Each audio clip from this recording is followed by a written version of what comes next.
Haleluya, puji nama Tuhan. Bapak Ibu, salam. Ada sukacita, amin. Haleluya. Kita bersyukur kepada Tuhan saudara terkasih atas kasih Tuhan, kebaikan Tuhan dalam hidup kita. Kita boleh kembali datang beribadah di tempat ini. Kita percaya semua karena kebaikan Tuhan dalam setiap kehidupan kita. Saudara terkasih, kita akan masuk di dalam hadirat Tuhan. Kita akan tenangkan setiap hati kita. Satu yang menjadi kerinduan kita, kita rindu mengalami perjumpaan pribadi bersama dengan Tuhan. Terima kasih Tuhan, terima kasih Bapa. Kami bersyukur buat setiap pertolongan Tuhan dalam setiap kehidupan kami. Dari hari yang kami lalui hingga sampai hari ini Tuhan sudah tolong kami. Untuk itu Tuhan, kami datang dengan sepenuh hati kami. Kami datang membawa hidup kami Tuhan. Kami mempersembahkan hidup kami menjadi persembahan yang hidup bagi Tuhan di pagi hari ini. Tuhan, Engkau menjamah setiap kami. Roh Kudus berdiam dalam setiap hidup kami. Sebab kami rindu kami dipulihkan lewat ibadah kami Tuhan. Dan kami rindu kami mengalami hadirat Tuhan yang luar biasa dalam setiap hidup kami. Terima kasih Tuhan, terima kasih Bapa. Kami akan memulaikan ibadah kami hanya di dalam nama Yesus Kristus. Kami telah berdoa, mengucap syukur, haleluya, amin. Terima kasih Tuhan. Sebab Yesus penyelamat setiap kali.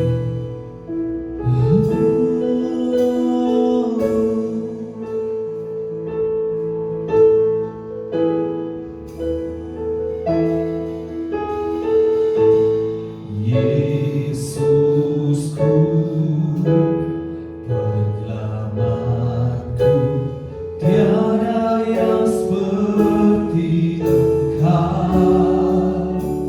Setiap hari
Pujian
datang memuji-Mu Tuhan. Semua karena kasih-Mu bagi kami. Izinkan kami terus terhubung dengan Tuhan. Izinkan kami menikmati hadirat-Mu Tuhan. Oh, haleluya,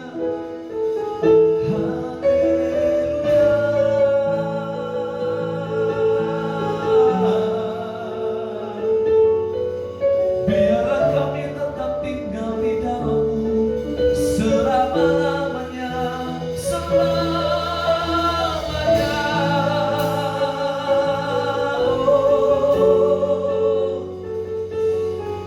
Dengan apa kami balas kasih-Mu Tuhan, terlalu besar kasih-Mu bagi kami. Oh, terima kasih Tuhan. Kami membawa hati kami, ku membawa hatiku, hanya Engkau di hidupku, Yesusku, Kau terindah. Selamanya ku menyembah-Mu, ku membawa hidupku. Inilah persembahanku untuk Yesus, yang terindah. Selamanya ku menyembah-Mu, ku membawa hatiku, hanya Engkau di hidupku,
Terima kasih Tuhan, terima kasih Roh Kudus. Kami mau rindu dan lebih lagi ya Tuhan Yesus untuk masuk ke hadirat-Mu ya Tuhan Yesus. Terima kasih Tuhan, kami serahkan ibadah kami mulai dari awal pertengahan hingga akhirnya hanya di dalam nama Tuhan Yesus Kristus. Kami berdoa dan mengucap syukur. Haleluya. Amin. Amin. Haleluya. Bapak Ibu saya memuji Tuhan. Amin. Kita akan bersuka cita bagi Tuhan kita. Kita katakan bagi Tuhan, sebab Tuhan baik. Haleluya.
Tuhan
Kami dalam bersuka cita memuji menyembah Tuhan di pagi hari ini.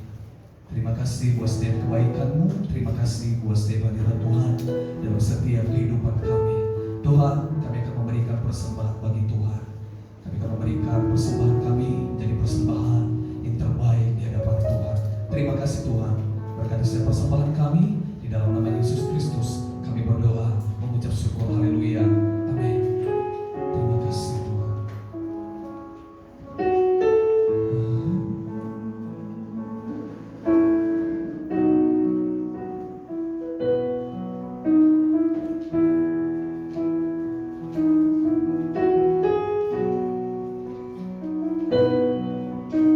Sinar kemuliaan-Mu Bapa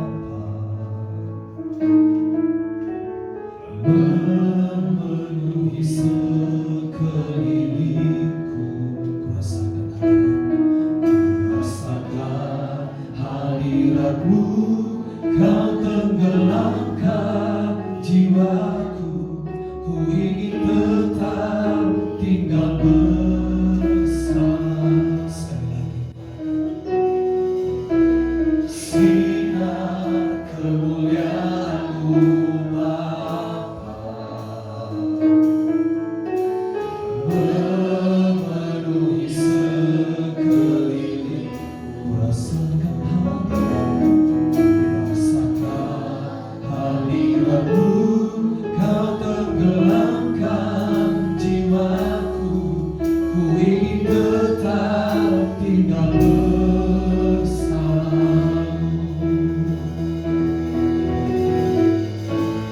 Ku ingin tetap di sini menikmati bayu-Mu.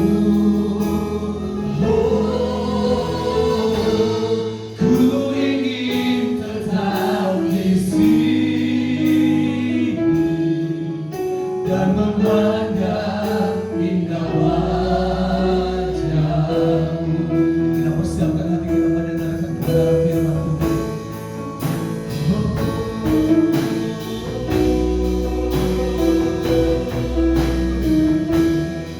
Sinar kemuliaan-Mu Bapa, sinar kemuliaan-Mu apa bisa lihat hati kami memenuhi sekeliling. Rasakan hadirat-Mu, rasakan hadirat-Mu, Kau tenggelamkan jiwaku. Ku ingin tetap tinggal ku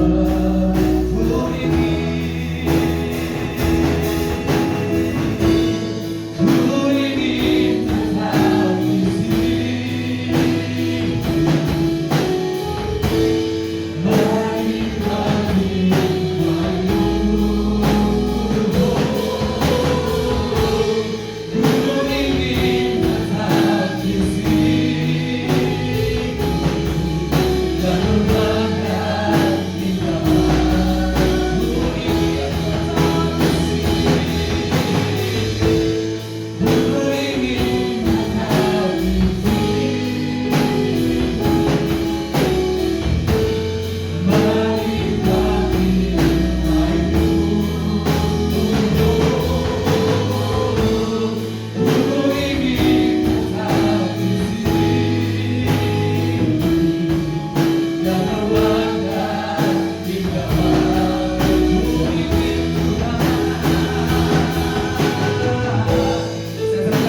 lihat di jadwal sebenarnya bukan saya, tapi karena kondisi urgent, sesuatu yang tidak diduga, sesuatu di luar dari kendali kita, maka tadi malam sekitar jam 9 lewat Pak Gembala menelpon saya dengan kondisinya. Setengah jam kemudian saudara Awaludin menyampaikan di grup peristiwa yang cukup mengejutkan juga. Jadi dalam sehari kita mengalami duka yang sama. Pertama jemaat, yang kemudian abang dari Bapak Gembala kita, dan memang Bapak peringatan tersebut juga adalah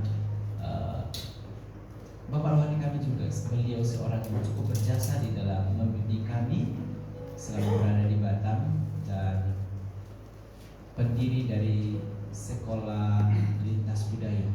Beliau adalah ownernya. Jadi saudara-saudara yang berkuliah di lintas budaya, nah inilah owner yang baru dipanggil Tuhan. Saudara dalam Tuhan, hal yang menarik membuat kita bisa bersukacita pada pagi hari ini. Kendati ada yang berduka, tapi kita tak memuliakan Tuhan. Itu berarti kita punya pemikiran yang positif, rasional, dan dapat memilah persoalan. Karena banyak orang ketika ada tantangan, ada masalah, ada pergumulan, mulai hidup wah kayaknya nggak bisa ini. Nah saudara dalam Tuhan, saya tidak panjang, tapi saya berharap saya berusaha untuk bisa memberikan yang maksimal. Karena memang saya belum dikasih tema, tapi saya berpikir Tuhan apa yang mau saya sampaikan di kondisi seperti ini. Nah, memang 2-4 hari yang lalu saya sudah memikir apa ya yang harus saya sampaikan. Sekiranya ada hal yang urgent, ada hal yang di luar dari konteks yang sudah digariskan secara garis besar di gereja, dan Tuhan menunjukkan hal ini bagi saya. Mari kita membaca bersama-sama. Bisa tampil tidak?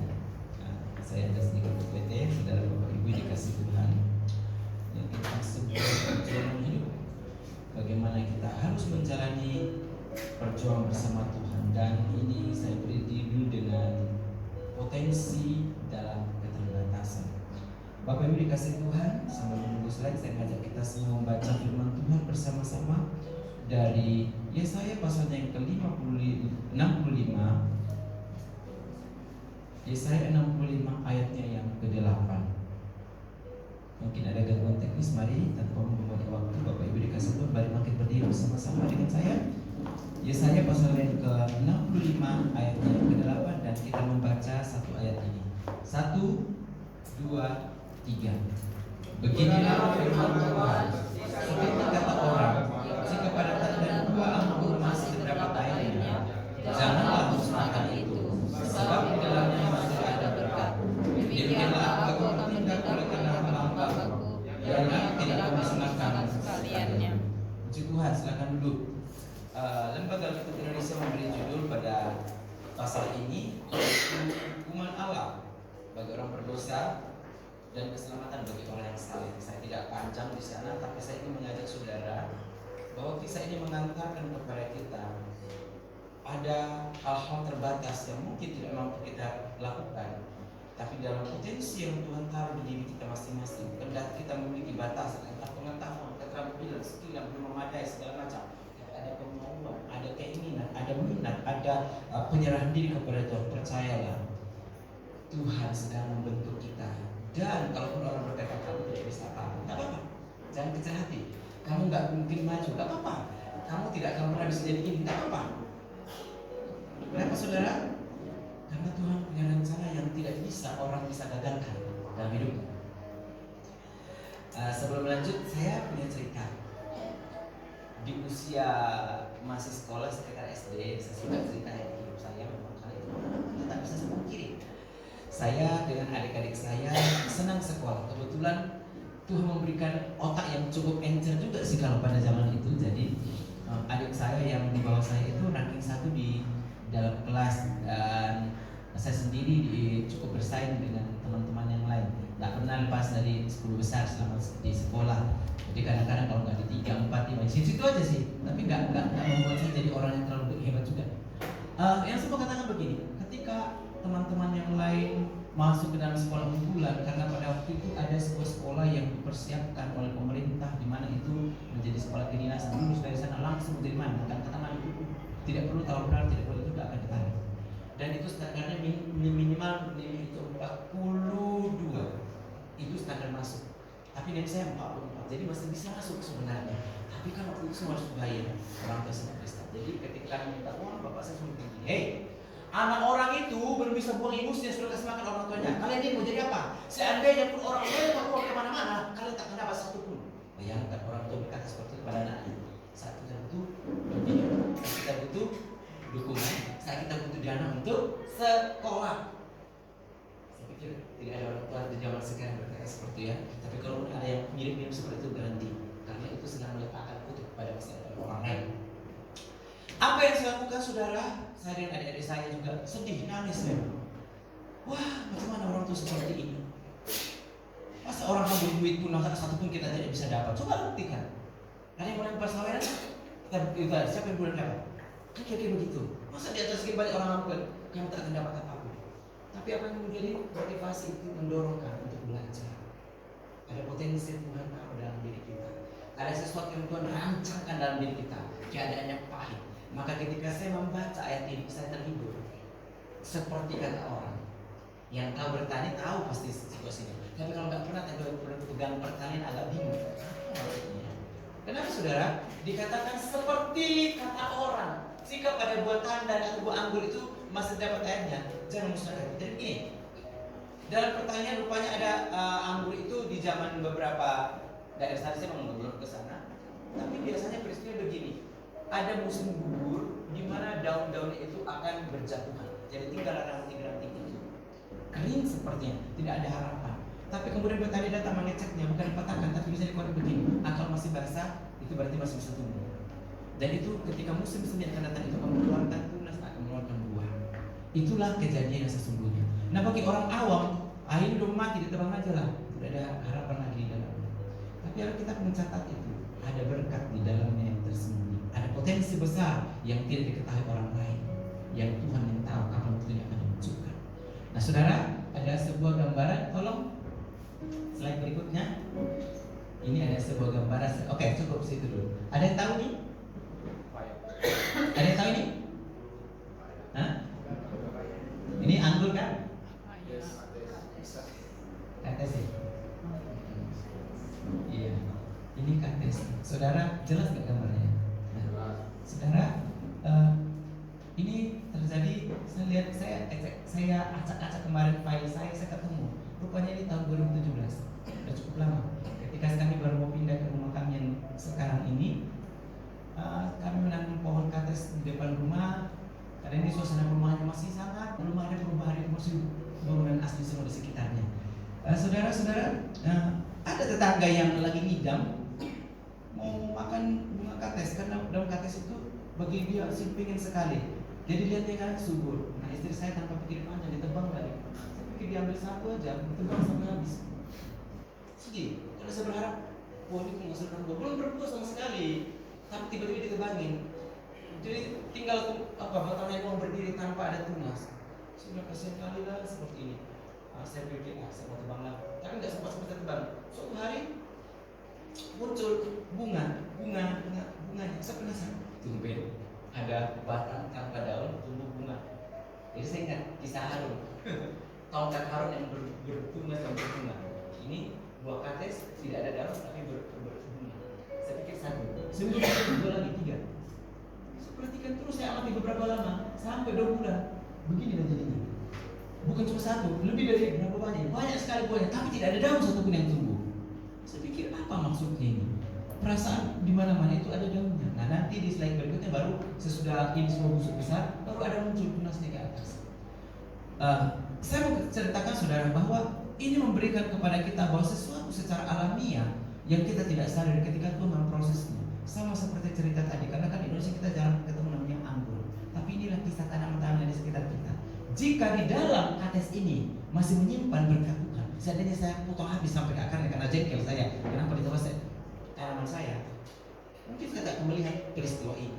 Mungkin saya tidak akan melihat buah ini. Dan kemarin saya ambil manis terakhir, karena sudah agak lama saya biar di situ. Sampai saya hitung banyak sekali buahnya, lebih dari 20 biji. Alkitab mengatakan kalau masih ada airnya, tangguh anggur itu masih ada harapan di dalamnya, jangan dimusnahkan sama sekali. Next, itu coba lihat slide gambar yang kedua. Nah, ini sudah ada tunas itu tuh. Dia ada naik ke atas atesnya sebelah ke atas sana. Saudara muncul sana itu 2 bulan kemudian. Saudara, apa yang saya sampaikan ini kembali kepada yang tadi. Jangan fokus ke gambar ini, karena apa ini hanya untuk mengantar kepada kita untuk mengerti bahwa ketika Tuhan berproses dalam kehidupan kita, jangan pernah putus asa. Kita saat ini sedang mengalami teman, saudara, rekan kita, bahkan gembala kita sedang berduka. Kita seperti tidak menemukan apa sih yang bisa menjadikan sukacita di dalamnya, apa sih yang bisa membuat kita bergembira, nggak ada.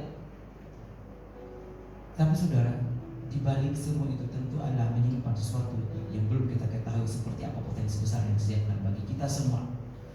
Next, ada alasan untuk bertahan. Kenapa begini? Tadi saya bilang gini, pohon itu saya biarin. Saya ingin melihat, karena istri bilang nanti dia tunggu lagi bertunas. Saya ingin membuktikan ngomongannya benar apa tidak. Tapi saya dikagetkan yang bukan keluar tunas daun, yang keluar buah semua. Dan saudara, ada memang di dalamnya ada sesuatu yang kita tidak lihat. Nah, ada alasan untuk kita bertahan. Situasi yang kita diharapkan, sama seperti saya bilang tadi, peristiwa yang orang tua saya sampaikan kepada saya, nggak ada alasan untuk saya bisa bertahan karena memang sudah dimatikan, udah di mock kata orang itu, sudah nggak bisa lagi ngapa-ngapain. Kamu nggak akan bisa apa-apa, nggak akan jadi apa-apa. Tapi itu saya bawa dalam pikiran saya saat kepada Tuhan. Nanti saya berhari-hari, Tuhan, dilihat dari akademis saya sebenarnya bisa, tapi kenapa bapakku meragukan saya? Melihat adik saya, dia pun juga seperti itu. Orang mendukung dia untuk bisa maju ke sekolah favorit, tapi orang itu mematahkan semangat. Kalau kami ikuti seperti itu, kalau kami ikuti terlena dengan keadaan itu, menuruti apa yang dikatakan oleh orang tua itu, mungkin segala bakat, segala kemampuan, segala yang Tuhan rancang dalam hidup kami itu kami ikut kuburkan. Terima saja apa adanya nasib, nggak jadi apa-apa juga. Ada alasan untuk bertahan. Yang pertama, masih memiliki tanda-tanda hidup. Nah ini dia. Jadi tadi kenapa pohon itu saya biarin? Karena masih punya tanda-tanda akan hidup. Akarnya masih tumbuh, oke, masih kelihatan batangnya segar. Saudara, hidup kita seperti itu. Mungkin kita nggak melihat apa yang terjadi. Saya beberapa hari yang lalu membaca sebuah kisah seorang wanita muda yang karena salah pergaulan akhirnya dia harus membawa rasa malu seumur hidupnya, dan dia hendak mengakhiri hidupnya dengan terjun dari jembatan. Lalu seseorang lewat dan memberitahu kepada kita, kau pikir itu penyelesaian masalah? Kau ingat baik, di rumahmu itu ada ibumu yang menunggumu selalu. Ada seorang janda yang selama ini membiayai hidupmu. Kau tambah lagi dengan kau terjun bebas ke bawah sana. Ya kalau kau mati, kau menambah beban sama dia, menambah rasa malu, menambah penderitaan. Jadi saudara, dia berkata begini, kalau kau mau mati, matilah secara elegan. Kalau kau mau mati, matilah secara elegan. Artinya apa? Kau percantik dirimu, kau buktikan kau kuat, kau jalan hidup dengan maksimal sampai akhirnya yang kuasa menjemput dirimu dalam keadaan yang benar-benar positif. Saudara-saudara dalam Tuhan, kita masih memiliki tanda-tanda hidup, masih sehat, masih kuat, masih punya daya pikir, masih bisa berkreasi. Itu yang saya coba cerna ketika orang tua saya mengatakan itu. Jadi saya mulai berimprovisasi. Dari orang sekolahan menjadi tukang beca. Gak tahu kan? Tukang beca. Saya sewa tukang beca orang, saya cari. Awalnya memang ini muka jadi berubah dulu. Habis terbakar semua, gak biasa. Tak apa-apa. 2 bulan saya sewa tukang beca, saya beli beca sendiri. Saya buktikan kepada bapak saya bisa mandiri. Saya buktikan kepada bapak saya bahwa perkataannya itu tidak berlaku untuk saya dan adik-adik saya. 1 tahun saya sudah punya peternakan sendiri, saya bantu ekonomi orang tua, saya punya tabungan sendiri, dan itu tidak bisa dibantah. Saudara dalam Tuhan, potensi dalam diri kita kalau kita matikan, kita tidak tahu kapan itu berjumpa. Tapi jika kita bisa mau bertahan, karena kita masih punya tanda-tanda hidup, ada potensi yang akan kita kembangkan ke depan yang belum kita tahu akan seperti apa. Next, yang kedua, karena kita masih bisa dipelihara, ini tadi tadi masih memiliki tanda hidup, tanaman itu kemudian kebun masih bisa dipelihara, masih bisa kayaknya dikembangkan ini, dan saya mempertahankan itu. Yang ketiga, Alasan yang ketiga untuk dipertahankan adalah menyimpan potensi berbuah yang lebat. Kan kalau sepanjang bulan ini, tahun ini lah ya, bulan lalu lah ya, kesekian kan berbuah yang lebat. Berakhir dengan semalam ya. Masa, saudara, potensi dalam diri kita itu kita nggak tahu seperti apa. Tapi ketika Tuhan buktikan itu, kita mau menunjukkan mengasahnya pada waktunya, itu akan keluar. Itu alasannya kenapa kita harus bertahan dalam keadaan yang tidak memungkinkan. Bagi bapak ibu yang mungkin punya usaha, moral-moral segala macam, kata orang, oh kau harus buat begini, harus selesai begini, harus begitu, harus begini, banyak idenya. Oke lah, dengarkan dulu, cerna baik-baik. Tapi kadang-kadang tidak seperti yang kita harapkan yang terjadi. Kadang-kadang orang memberi ide itu tujuannya untuk bukan benar-benar baik, tapi berusaha untuk menjerumuskan kita supaya habis modal kita. Pinjam sama sih. Tapi saudara, ketika datang kepada Tuhan, potensi yang Tuhan rencanakan pada akhirnya akan berbuah. Next, potensi dalam diri seseorang hanya waktu yang akan membuktikan berapa lama akan tinggal. Sama seperti yang kita lihat tadi, tanaman itu, saya tidak tahu berapa lama itu dia mengeluarkan hasilnya. Tapi berlalunya waktu 2 bulan saya kaget nengoknya saudara. Saya tidak ada dalam rencana saya akan tunggu sampai 2 bulan. Enggak ada. Saya enggak lihat dulu bagaimana. Saya enggak tahu. Tapi kemudian bulan-bulan berganti, saya baru melihat itu semua. Kurang lebih hampir 6 bulan baru itu pohonnya jadi tumbuh lagi lebih tinggi. Bapak Ibu dikasih Tuhan, saudara-saudaraku, waktu sebagai wadah untuk membuktikan kualitas dirimu sesungguhnya, punya potensi yang engkau harus kembangkan, walaupun itu dalam keadaan yang sulit. Dan kita membaca bahwa potensi yang berada dalam diri kita mungkin terpendam, tidak diketahui orang, terhalang dengan banyak faktor di sekitarnya. Next, waktu akan membuktikan kesempatan untuk menunjukkan hasil dari kita bertahan meskipun sulit. Proses waktu itu mendorong kita untuk belajar. Saya jadi hamba Tuhan tidak ujuk-ujuk dari seperti ini, prosesnya panjang. Kadang-kadang tergiur, lari sana lari sini. Ditawari orang kerja, kenapa ekonomi marah mau kasih makan apa? Kita nggak mungkin hanya puji Tuhan, haleluya puji Tuhan langsung jatuh dari langit. Ya sih berharap kalau seperti itu masih mujizat terjadi, berharap. Tapi faktanya tidak ada sampai hari ini yang jatuh dari langit, semua diusahakan.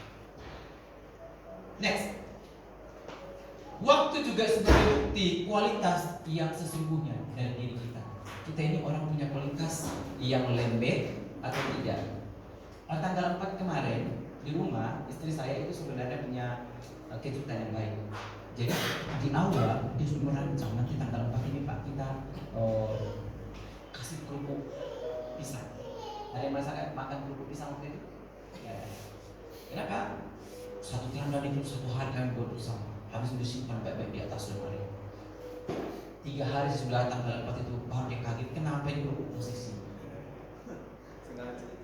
Tak termakan. Tapi sesudah itu karena disimpan baik-baik sudah hampir sebulan saya makan masa tidak renyah. Sementara kerupuk yang dibuatnya hari itu 2 hari kemudian karena terbuka tutupnya jadi melempem tidak bisa makan. Jadi waktu membuktikan kualitas apa kita kerupuk melempem atau kerupuk yang berkualitas. Nah, apakah hidup kita berkualitas sesuai dengan diharapkan Tuhan atau kita jadi tidak mampu? Karena apa? Banyak tantangan yang bisa melemahkan kita. Next. Waktu juga yang akan membuktikan bahwa batasan yang tidak ditentukan itu akan membuktikan bahwa kita menanti hasil sampai kapan Tuhan tunjukkan dalam diri kita. Saya tidak pernah berpikir saya akan ada di Tanjung Pinang. Goal dari tujuan saya dikirim di Tanjung Pinang dulu itu adalah hanya untuk membantu sementara sampai akhirnya saya sudah dipakai Palangkaraya. Sampai hari ini tak jalan-jalan ke sana. Sudah 20 tahun saya di Tanjung Pinang. 21. Nggak jalan-jalan juga. Kenapa? Karena kita nggak tahu batasan apa yang Tuhan rancangkan. Saya nggak tahu mau kemana. Tapi saya menanti Tuhan punya janji. Saya menanti apa yang Tuhan rencanakan bagi hidup saya. Dan sampai di sini saya bersama dengan saudara. Jadi waktu itu akan membuktikan kualitas saudara. Waktu juga akan menentukan bagi kita seberapa bergantungnya kita kepada Tuhan. Dan apa yang Tuhan taruh dalam diri kita itu akan dibuktikan dari kita. Next slide berikutnya. Kesukaran dan buah ketekunan. Jadi ada tantangan, ada potensi dalam diri kita, bukan berarti ujuk-ujuk langsung jadi ada potensinya. Saya kemarin sempat mengikuti melihat senang saya melihat itu ada Master Chef. Ada yang pernah tahu Master Chef itu perlombaan masak lah ya. Wah, berbagai kali sampai ada yang dicaci maki, ada yang kemudian masakan dihempaskan, ada masakan yang kemudian dicerca sampai mengeluarkan air mata, segala macam rasanya merasa tak kuat, dihina, seterusnya pulang menangis. Tapi dia diberi sebuah tujuan, dia bilang tidak bisa, kesukaran sehari, dihempaskan ke semari, dihina dan segala macam. Saudara dalam Tuhan, kualitas imanmu, kualitas dirimu yang sesungguhnya di mata Tuhan, pelayanan kita, apa yang kita buat mungkin tidak dihargai orang, mungkin tidak dipandang orang, tapi jangan berhenti. Ketika kesukaran itu datang, itu menjadi bukti ketekunan kita untuk membuahkan hal yang maksimal dan potensi yang Tuhan taruh dalam diri kita. Teman-teman yang berlatih musik, jangan berhenti bertahun-tahun kok gitu-gitu aja kayak kata orang. Jangan rendahkan dirimu dan jangan juga merasa aku kok kayaknya memang gak bisa maju. Pacu dirimu. Selalu ada waktu untuk kita belajar bersama. Next, apa sih maksud kesukaran dan ini yang diberikan Tuhan? Penderitaan atau kesukaran itu tidak membunuh kualitas dari diri kita. Tidak bisa. Penderitaan itu hanya sebagai alat yang Tuhan berikan bagi kita, sebagai wadah untuk kita lebih kuat. Penderitaan bukan diberikan Tuhan kepada kita untuk menjatuhkan kita. Teman-teman kita yang berduka, kita tidak senang. Tapi proses Tuhan buat bagi mereka itu lebih matang, lebih bergantung kepada Tuhan, lebih menggunakan potensi dalam dirinya, bagaimana mengayomi yang lainnya, bagaimana mengatur secara bijaksana segala keuangan ekonomi, dan bagaimana bertanggung jawab kepada orang-orang yang percayakan bagi. Semua itu akan keluar pada akhirnya. Bapak Ibu dikasih Tuhan, ada banyak orang yang punya kemampuan yang tidak bisa dilihat orang. Ketika kemudian pada akhirnya dia bertahan dalam situasi yang sulit, banyak air menumpahkan air mata, banyak diejek orang. Tapi ketika dia tekun dan setia, Tuhan membuka hasilnya. Next, penderitaan tidak membunuh kualitas buah kita. Kemudian penderitaan itu menjadi kesempatan untuk membuktikan iman yang kokoh. Jadi kalau ada yang sering sakit-sakitan, sering masuk rumah sakit, itu bukan karena dosa, itu bukan karena saudara dihukum Tuhan, tapi jadikan itu sebagai kesempatan untuk membuktikan seberapa teguh engkau bergantung kepada Tuhan. Ayub dicobai lebih daripada kita, ditinggalkan, bahkan istrinya menghina dia, tapi dalam segala itu kesempatan kemudian tidak pernah meninggalkan Tuhan dan apa yang Tuhan sediakan baginya pada akhirnya. Kesempatan untuk membuktikan kualitas ini. Next, yang terakhir, kesukaran dan ketekunan itu, kesempatan dalam penderitaan kita itu mendorong potensi yang tersembunyi dalam diri kita untuk muncul. Saya pernah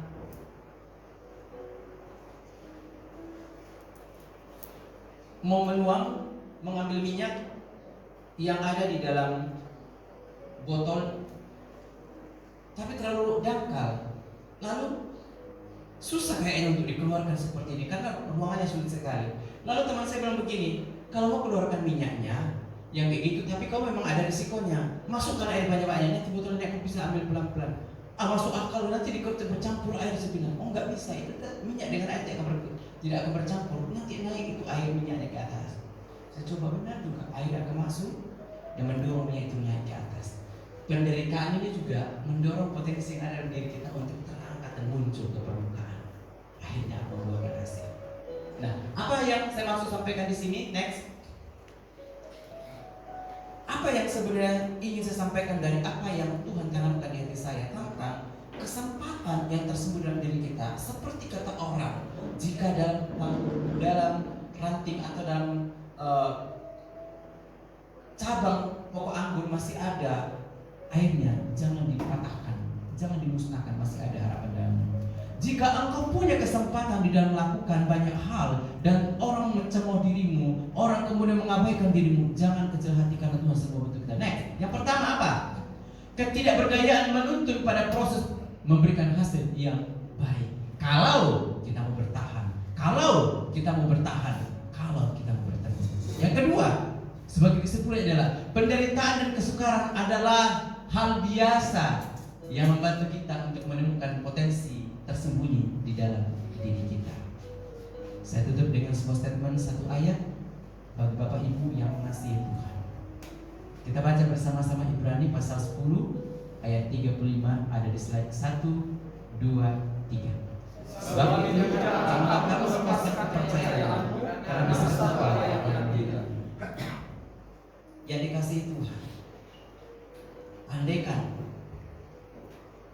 pohon kates itu saya tebang karena kejengkelan saya sudah diambil daunnya, saya tidak akan punya cerita yang saya bisa bagikan.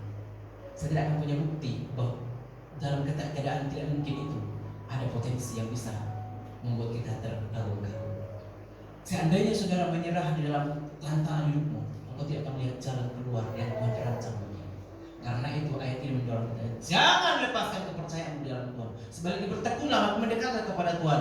Penderitaan, kesukaran, ditinggalkan orang itu hal biasa, itu alamiah. Tetapi Tuhan sekali-kali tidak akan meninggalkan orang yang bergantung kepadanya. Karena itu sekali engkau mengandalkan Tuhan, tetap mengandalkan Tuhan. Walau orang berkata, Tuhan tidak bisa berbuat apa-apa. Mana dia hasilnya? Mana apa yang kau pergumulkan? Kau rajin itu, mana hasilnya? Saudara, Tuhan punya cara untuk menolong kehidupan kita. Sebuah lagu ini mengantar kepada kita untuk membimbing kita semakin setia kepada Tuhan. Sekali Yesus, selamanya Yesus. Seberapa dengan lagu ini mendorong setiap renungan kita bersama pada pagi hari untuk semakin mencintai Tuhan dan tetap teguh mengembangkan potensi dalam segala keadaan. Jangan engkau lari dari panggilanmu. Jangan engkau berhenti mengasihi Tuhan. Jangan berhenti untuk mengandalkan Tuhan. Jangan berhenti untuk melakukan bagianmu. Kerjakan saja, walaupun orang lain mengatakan itu tidak merupakan hal yang maksimal. Hari ini mungkin belum terlihat, tapi sesuai dengan berjalan waktu itu proses akan membuktikan kualitas hidup, pelayanan, jati diri akhirnya menunjukkan Tuhan terang benderang di atas semua orang.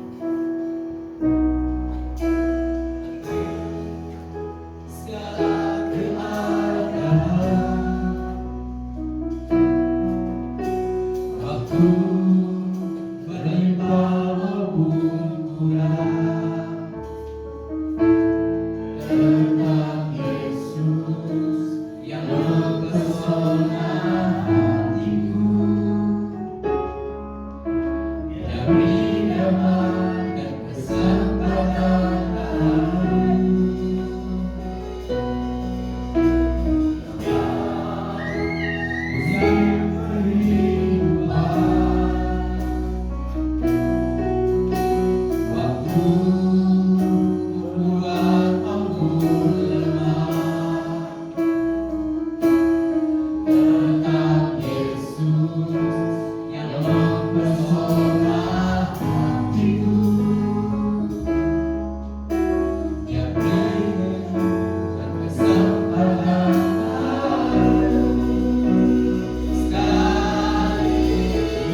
mudah untuk mengaku Yesus baik bagiku ketika semua yang kita kerjakan diberkati Tuhan secara berkelimpahan, semua sukses.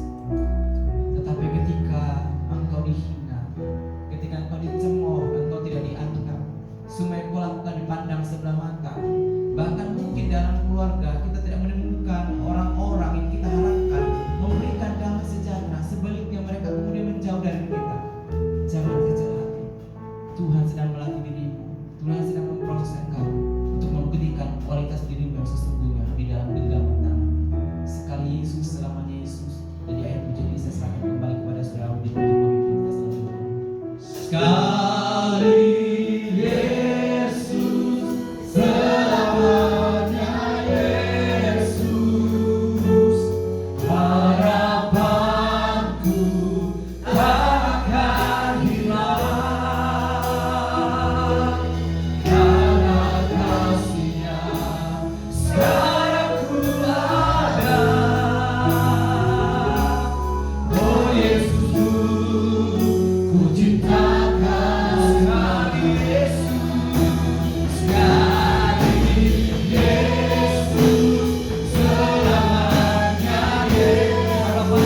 Yesus, selamanya Yesus dalam setiap kehidupan kami. Kami bersyukur buat kebenaran firman Tuhan yang kami dengar di pagi hari ini. Tuhan, biarlah Roh Kudus-Mu memberikan pengertian dalam setiap hidup kami. Dalam nama Yesus Kristus, kami telah siap mendengarkan firman Tuhan.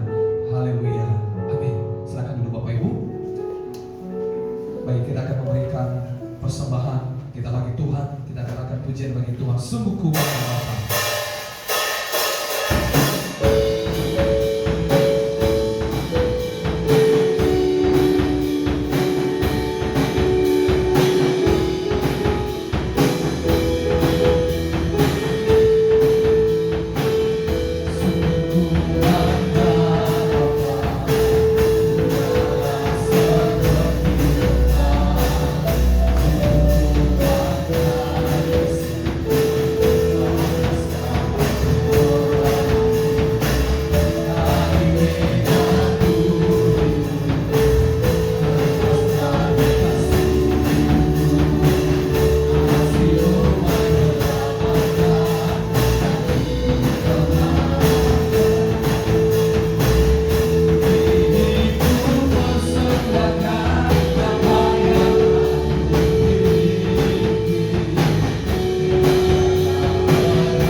Percaya firman ini menjadi firman yang hidup dalam setiap kehidupan kita. Bapak Ibu, kita akan dengarkan warta jemaat. Pertama sekali ibadah KTB Bapak Ibu, mungkin minggu ini kita ibadah KTB. Misalnya Bapak Ibu ada waktu, kita akan ibadah bersama-sama di rumah duka, ya Pak ya. Di rumah duka setiap jam 7 malam. Bapak Ibu, bukan ibadah apa, kita doa singkat, kita ibadah. Saya percaya seperti yang disampaikan semalam bahwa mereka butuh penghiburan daripada kita. Jadi untuk sementara dulu 1 minggu ini ibadah KTB ditiadakan, nanti baru minggu depan kita akan mulai kembali. Bapak Ibu terkasih. Kemudian Bapak Ibu, pengumuman berikutnya seperti biasanya di sini ada doa malam Bapak Ibu setiap hari Jumat, ada doa malam setiap hari Jumat sekali lagi jam 7 malam. Kami mengundang seluruh para pelayan Tuhan, seluruh jemaat Tuhan untuk bisa hadir bersama-sama di doa malam. Kemudian ada ibadah remaja dan pemuda setiap hari Sabtu jam 6:30 malam, dan ada ibadah raya sekaligus minggu depan ada perjamuan kudus, dan seharusnya ada penyerahan anak Bapak Ibu. Tetapi karena situasi saat ini sedang dalam duka, nanti saya informasikan lagi apakah jadi penyerahan anak atau tidak di hari Minggu. Oke Bapak Ibu terkasih, demikian pengumuman yang bisa kami sampaikan. Pengumuman berikutnya nanti kami akan sampaikan di grup Bapak Ibu. Baik, kita akan berdoa bersama-sama. Sekali lagi juga akan mengucapkan selamat ulang tahun kepada Bapak Ibu yang berulang tahun pada minggu ini. Selamat ulang tahun buat Vivian. Semakin bertambah umur, semakin bertambah kasih Tuhan dalam kehidupan ya. Kemudian Bapak Ibu kita akan berdoa bersama-sama buat anak-anak sekolah minggu, sehingga anak-anak sekolah minggu ini kita rindu mereka semakin bertumbuh di dalam Tuhan. Yang kita punya nanti saya serahkan kepada hamba Tuhan untuk menutup kita di dalam doa. Kita katakan pujian bagi Tuhan, kami memuji kebesaran Tuhan.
Pasang surut perjalanan hidup kami Tuhan, selalu sertai dan Engkau setia bagi kami.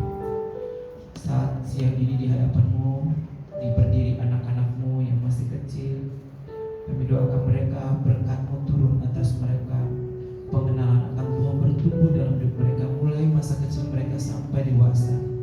Mereka bertumbuh dalam pengenalan benar akan Tuhan, mengasihi Yesus dengan sepenuh hati, dan diberkati dalam segala kelimpahan, kesehatan dan kekuatan yang Tuhan limpahkan bagi mereka, sehingga bertambah-tambah cerdas, tambah-tambah kuat, tambah-tambah semangat, dan mereka akan mencintai Tuhan.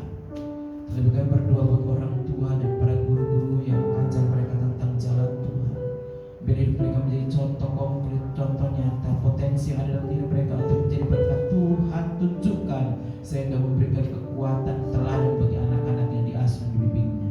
Terima kasih Tuhan. Kiranya dalam masa mereka bertumbuh, yang dulu di bangku sekolah, anak-anak ini diperhadapkan kepada Tuhan. Tuhan yang mendampingi mereka, memberikan kecerdasan, menjadi orang-orang kenamaan, menjadi orang-orang yang membawa kemuliaan bagi nama Tuhan dan prestasi mereka torehkan di kehidupan mereka. Terima kasih Bapak di surga, kami berdoa buat saudara kami Vivian yang berulang tahun pada minggu ini. Dengan bertambahnya usia, kami berdoa kiranya juga makin dewasa, dan iman yang telah ditaburkan dalam hidupnya, dia mampu mengambil keputusan mengikut Tuhan, mengikut Yesus sebagai pilihan dalam dirinya. Berkati hidupnya, menjadi berkat bagi adik-adiknya, bagi ayah dan ibunya, bagi orang di sekitarnya. Hidupnya membawa pengaruh besar oleh karena Engkau hidup di dalamnya. Terima kasih Tuhan, memberkati juga saudara-saudara kami yang hadir pada ini. Biarlah setiap kami beribadah mengalami perjumpaan dengan Tuhan dan pulang dengan sukacita, pulang dengan damai sejahtera. Yang sakit kami doakan Ibu Bidi yang dalam proses pemulihan, berkati Tuhan, pulihkan sehingga kembali sehat untuk boleh beraktivitas memuji muliakan Tuhan dan memberi kesaksian tentang perbuatan baik Tuhan dalam kehidupannya. Terima kasih Bapak yang baik, kami berdoa juga kepada Tuhan buat saudara-saudara kami yang saat ini sedang berduka, keluarga Pak Alim, adik kami Rizky dan adik-adiknya yang cinta Tuhan, yang menjadi bagian dari keluarga besar GBS Kota Tanjung Pinang ini. Tuhan tolong hiburkan mereka. Tidak mudah menjalani duka cita ini, tidak mudah melewati masa-masa ini. Tuhan kiranya hadir di hidup mereka. Roh Kudus hadir memberi penghiburan, memberikan hikmat untuk menata hidup mereka, menata hari-hari mereka bersama ke depan dalam ikatan kasih yang semakin cinta Tuhan. Mereka makin aktif beribadah, mereka makin datang kepada Tuhan, memuliakan Engkau, mengakui kedaulatan atas hidup mereka, dan biarlah hidup mereka boleh dikenalkan kepada. Kami berdoa kepada Kepala Bapak Yaro sebuah. Tuhan tolong juga kalau juga mengalami duka cita karena Tuhan telah memanggil salah satu abangnya, Bapak Peringatan sebuah, seorang abang yang juga menjadi rekan kerja selama berada di Kota Batam. Tuhan hiburkan hamba-Mu untuk juga mampu menghadapi hal-hal yang terkait dengan duka yang dialami saat ini. Berkati keluarga besarnya dan apa yang mereka rancangkan untuk memberikan penghormatan kepada hamba Bapak Peringatan sebuah juga boleh dilaksanakan dalam keadaan sukacita dan damai sejahtera. Kali itu kami berdoa berkati hamba Bapak Yarozuko bersama dengan keluarga, berikan kekuatan dan kesehatan sehingga mereka mampu melakukan semua proses ini sampai selesai. Mereka tetap berada dalam penyertaan dan perlindungan Tuhan. Ya Bapak yang baik, sekalian kami jemaat Tuhan di tempat ini berdoa sekali lagi untuk memberikan kontribusi di dalam kebersamaan kami. Ketika kami berduka, kami akan ikut bersama berduka. Ketika kami yang satu mengalami sukacita, kami semua ikut bersukacita. Sehingga bagian kami sebagai keluarga dari rencana Tuhan boleh terwujud lewat kebersamaan kami dalam suka maupun duka. Terima kasih Bapak di surga, hiburkan kami semua dan kuatkan kami untuk melayani dengan sukacita. Sepanjang minggu program pelayanan dicanangkan, Tuhan mampukan kami bersama untuk melayani-Mu dengan kerendahan hati dan dengan ketulusan. Hanya Allah tempat kami bersandar berharap yang memampukan kami untuk melakukan semua itu, dan segala kemuliaan hanya bagi nama Allah. Terima kasih Bapak di surga. Sementara kakak kami berpisah dari tempat ini, seluruh pelayan Tuhan yang telah mengambil bagian, anak-anak muda, ibu-ibu dan bapak yang telah mengambil pelayanan pada hari yang berkati, kiranya dikembalikan sukacita dan memberikan rasa cinta yang tulus kepada Tuhan bertumbuh. Kendati banyak tantangan-tantangan hari-hari kami lalui, buat apa yang kami lakukan, buatlah Tuhan apa yang kami rencanakan, buatlah Tuhan apa yang kami kerjakan itu membawa hasil yang membuktikan bahwa Engkau berjalan bersama kami, bahwa Engkau menemani kami, bahwa Engkau bersama dengan kami, bahwa apa yang kami perbuat itu berada dalam kehendak Tuhan dan akan memuliakan Tuhan yang akan berkati banyak orang. Terima kasih Tuhan, bila berkat-Mu dicurahkan bagi kami semua, sehingga kami pulang dengan sukacita yang berkelimpahan dari Tuhan. Bapak Ibu dikasih Tuhan, arahkan hati dan pikiran kepada-Nya. Pulanglah mungkin membawa berkat rahmat dari Allah Bapa, cinta kasih sayang dari Tuhan Yesus Kristus, dan penghiburan, perlindungan, penyertaan Roh Kudus. Itulah yang akan memimpin hidup kita sampai